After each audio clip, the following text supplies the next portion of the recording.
Did Rachel Reeves lie? No, she did something far more sophisticated. She performed a sort of striptease with the truth.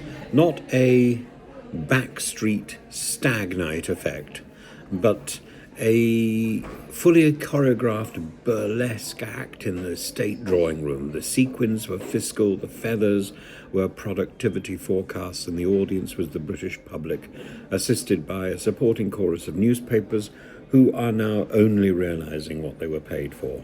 Recall the scene on the 4th of November.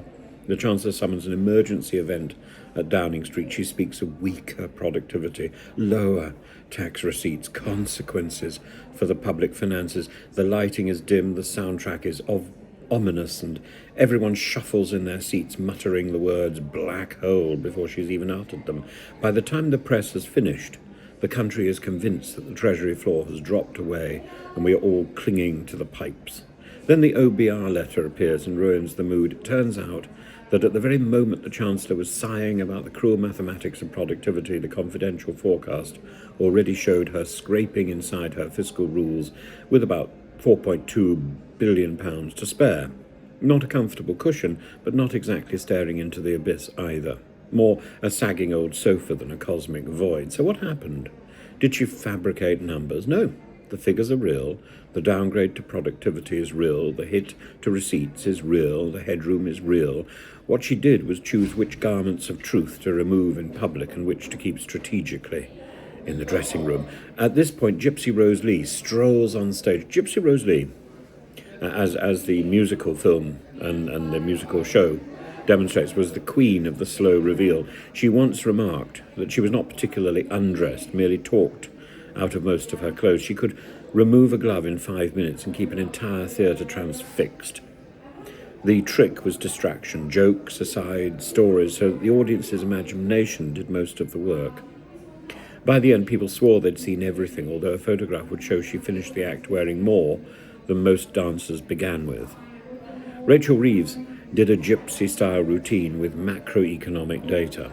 She talked about the nasty bits of the forecast. She gestured at the scary downgrade. She took her head gravely in a sort of shaking position, shake, shake, shake, about consequences. She let everyone assume that the margin against her rules was vanishingly small, perhaps non-existent.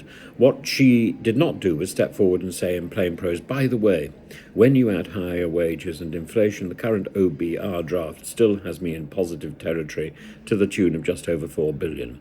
It's the difference between saying I have nothing to wear and admitting that the wardrobe is not empty, you simply prefer a new dress. Other legendary performers make the comparison richer. Sally Rand perfected the fan dance. Typically, there was nothing on. Practically, you never saw a thing. Enormous feathers swirled across the stage, and what mattered was the suggestion of exposure never quite happening. In Reeves's performance, the black hole plays the part of the feather fan. It is everywhere in the commentary, constantly waved about, but when you ask to see it on the balance sheet, it turns out to be more a shadow than a substance. Josephine Baker used her famous banana skirt to parody European fantasies. The joke was that the costume was performing the stereotype for you. Reeves's narrative about the mess she inherited works in a similar way. Of course, she did inherit problems, but the bleakness also functions as costume, heightening the drama, so that any subsequent tax rise looks less like a political choice and more like an act of reluctant duty. Fast forward to Dita von Tease, mistress of the modern martini glass routine. She appears buried in feathers, corsetry, and crystals. There's an air of revelation, but there's always at least one layer left. Reeves now sits in television studios insisting, I was very upfront, which is the Dita line per excellence. The artistry lies in never quite admitting where choreography ended and candour began. Now, Kemi Badenoch stamping up the aisle like the outraged customer who's loudly complaining to the management that the show was not as advertised. She's not a subtle critic. In the Commons, she called the budget a humiliation. She accused Reeves of frightening the horses so she could pick their pockets, and now she should resign for misleading the public. That's what Kemi says. This is the political equivalent of shouting, I pay for facts, and got fan dancing. To be fair, Reeves has a defence. She can say entirely sincerely that £4.2 billion of headroom is razor thin. She can point out that since then she's reversed the winter fuel cuts, scrapped the two-child limit, and taken other decisions which eat that space. She's entitled to argue that in a turbulent world she needed a bigger cushion, and that meant higher taxes. All of that is arguable, rational, and even respectable. What she cannot honestly claim is that the public had been coolly walked through those trade-offs before the budget. They were not. They were invited to inhabit a mood instead. The mood said, everything is worse than we thought. The numbers are catastrophic. There's no way, spare money, and I've got no choice. The spreadsheet said, things are tighter, but survivable if you judge £4.2 billion to be adequate.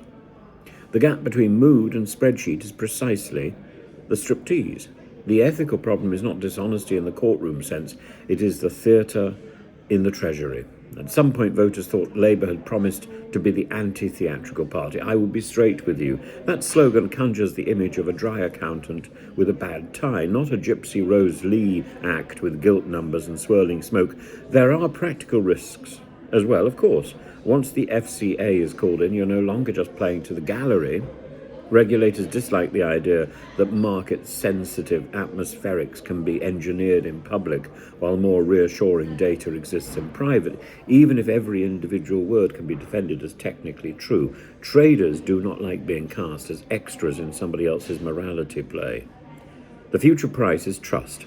Next time Reeves stands up and announces that the fiscal position leaves her no option, listeners will want to know precisely which garments of truth are still hanging behind the curtain. Is this really necessary?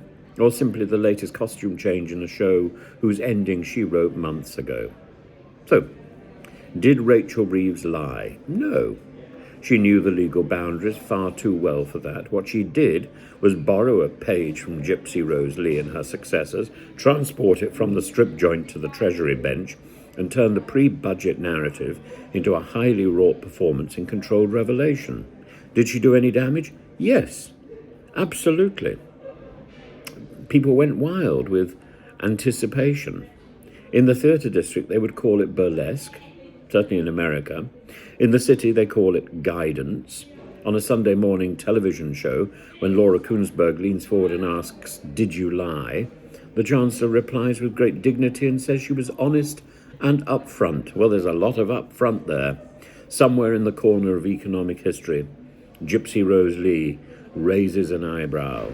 Honest the way she was honest, perhaps. The audience always left convinced that they'd seen everything. The photographs suggest otherwise. So with Rachel Reeves. So with Gypsy Rose Lee.